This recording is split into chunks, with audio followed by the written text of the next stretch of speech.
नमस्कार प्यारे मित्रों, आप सभी का एक बार फिर से स्वागत है टोटल स्टोरी चैनल पर, जहां हम लेकर आते हैं वे दिव्य कथाएं, अनमोल शिक्षाएं और गूढ़ रहस्य जो हमारे जीवन को प्रकाशमान कर देते हैं। दोस्तों, आज का हमारा यह विशेष एपिसोड एक अत्यंत ही महत्वपूर्ण विषय पर आधारित है। हम सब जानते हैं कि हर मनुष्य जन्म लेकर इस पृथ्वी पर आता है और एक दिन मृत्यु का वरण करके चला भी जाता है। यह सृष्टि का अटल नियम है। लेकिन क्या आप जानते हैं कि मृत्यु हमेशा नियत समय पर ही नहीं आती? कई बार मनुष्य अपनी ही गलतियों, अपने ही कर्मों के कारण अपनी आयु को स्वयं ही घटा देता है और अकाल मृत्यु का शिकार हो जाता है। भगवान श्री कृष्ण ने गीता और अन्य पुराणों में स्पष्ट कहा है, मनुष्य अपने जन्म के साथ ही अपनी मृत्यु की तारीख भी लेकर आता है। लेकिन कर्मों के प्रभाव से वह या तो अपनी आयु को बढ़ा सकता है या समय से पहले उसे घटा भी सकता है। तो दोस्तों, आज हम विस्तार से जानेंगे कि ऐसे कौन से कर्म हैं जिनके कारण मनुष्य अकाल मृत्यु का शिकार हो जाता है, और अंत में हम यह भी समझेंगे कि अकाल मृत्यु के बाद आत्मा की क्या दशा होती है। इसलिए इस वीडियो को अंत तक जरूर देखिएगा, और यदि आपको यह ज्ञान मूल्यवान लगे तो वीडियो को लाइक करें और कमेंट में जय श्री कृष्ण अवश्य लिखें। नंबर 1, अभिमान करने वाला। भगवान श्री कृष्ण कहते हैं, अभिमान ही वह तलवार है जो मनुष्य की आयु को चुपचाप काट देती है। दोस्तों, जब मनुष्य अपने अहंकार में डूब जाता है तो वह अपने बड़ों का, अपने गुरुजनों का और यहाँ तक कि भगवान का भी अनादर करने लगता है। अभिमान में अंधा होकर वह सोचता है कि उससे बड़ा कोई नहीं। यही कारण है कि अभिमानी व्यक्ति कभी भगवान का प्रिय नहीं रह पाता। महाभारत का उदाहरण ही देख लीजिए, दुर्योधन का अहंकार ही उसकी अकाल मृत्यु का कारण बना। रामायण में रावण का घमंड ही उसे मृत्यु तक ले गया। अतः भगवान श्री कृष्ण चेतावनी देते हैं, जो व्यक्ति अभिमानी बनता है उसकी उम्र कम हो जाती है और वह समय से पहले मृत्यु को प्राप्त करता है। नंबर 2, अधिक बोलने वाला। श्री कृष्ण कहते हैं, वाणी ही मनुष्य का सबसे बड़ा आभूषण है। लेकिन जब वाणी का दुरुपयोग होता है तो वही वाणी मृत्यु का कारण भी बन सकती है। दोस्तों, अधिक बोलने वाले लोग अक्सर अपनी बातों पर नियंत्रण नहीं रख पाते। वे बिना सोचे समझे कुछ भी कह देते हैं। कभी कभी उनकी वाणी दूसरों का दिल दुखा देती है। ऐसे लोग धीरे धीरे असत्य और झूठ की ओर भी बढ़ जाते हैं। शास्त्रों में कहा गया है, झूठ और कटु वचन मनुष्य की आयु को कम कर देते हैं। इसलिए भगवान कृष्ण ने अधिक बोलने को अकाल मृत्यु का एक बड़ा कारण बताया है। नंबर 3, त्याग की कमी। प्रिय मित्रों, मनुष्य का जीवन तभी सफल होता है जब उसमें त्याग का गुण हो। श्री कृष्ण कहते हैं, त्याग के बिना धर्म अधूरा है और धर्म के बिना जीवन व्यर्थ है।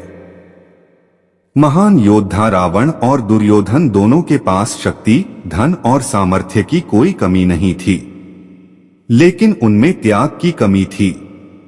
त्याग न कर पाने के कारण उन्हें युद्ध करना पड़ा और दोनों समय से पहले मृत्यु को प्राप्त हुए। इसलिए जो व्यक्ति त्याग नहीं करता वह अपने कर्मों से अपनी आयु स्वयं ही कम कर देता है। नंबर 4, क्रोध करने वाला।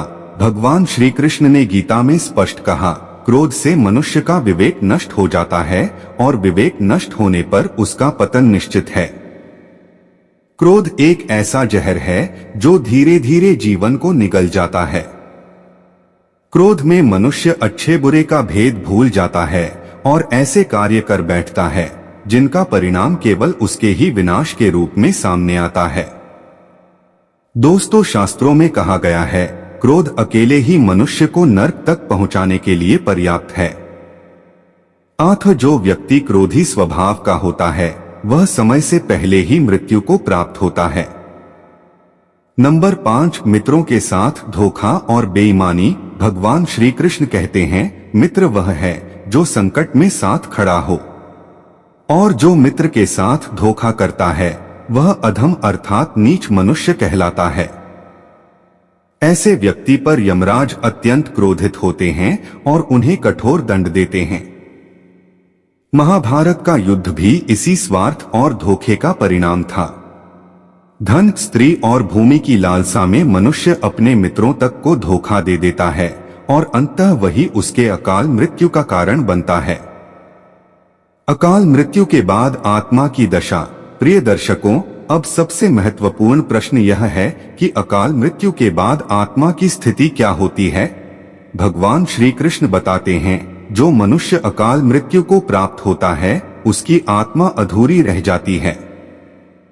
वह न तो स्वर्ग जाता है और न ही सीधे नरक। वह भटकती आत्मा बनकर इस धरती पर भूत, प्रेत या पिशाच के रूप में विचरती रहती है। यदि कोई विवाहित स्त्री अकाल मृत्यु को प्राप्त हो तो उसकी आत्मा चुड़ैल के रूप में भटकती है। यदि कोई अविवाहित कन्या अकाल मृत्यु को प्राप्त हो तो उसकी आत्मा देवी स्वरूप में विचरती है। अन्य दोषी और उनकी अकाल मृत्यु। भगवान श्री कृष्ण ने और भी कई दोष बताए हैं जो धर्माचरण से विमुख होते हैं, जो प्रजा की रक्षा नहीं करते, जो वेदों और आचार का अनादर करते हैं, जो स्वार्थ में अंधे होकर बड़े से बड़ा पाप कर बैठते हैं। ऐसे सभी लोग यमलोक के अधीन होकर यम की कठोर यातनाएं भोगते हैं। तो दोस्तों, आज हमने जाना कि भगवान श्री कृष्ण के अनुसार कौन कौन से कारण हैं जिनसे मनुष्य अकाल मृत्यु का शिकार हो जाता है। अभिमान, अधिक बोलना, त्याग की कमी, क्रोध और मित्रों के साथ धोखा, ये 5 मुख्य कारण हैं जिनसे व्यक्ति अपनी आयु स्वयं घटा देता है। इसलिए यदि आप चाहते हैं कि आपका जीवन दीर्घायु हो, सुखमय हो और ईश्वर की कृपा बनी रहे, तो अपने जीवन से इन दोषों को अवश्य दूर कीजिए। अगर आपको यह दिव्य ज्ञान अच्छा लगा हो तो वीडियो को लाइक करें, अपने मित्रों के साथ शेयर करें और कमेंट में लिखें जय श्री कृष्ण। और हाँ दोस्तों, ऐसी ही और पौराणिक कथाएं और जीवन दर्शन पाने के लिए हमारे टोटल स्टोरी चैनल को सब्सक्राइब करना ना भूलें। धन्यवाद। जय श्री कृष्ण।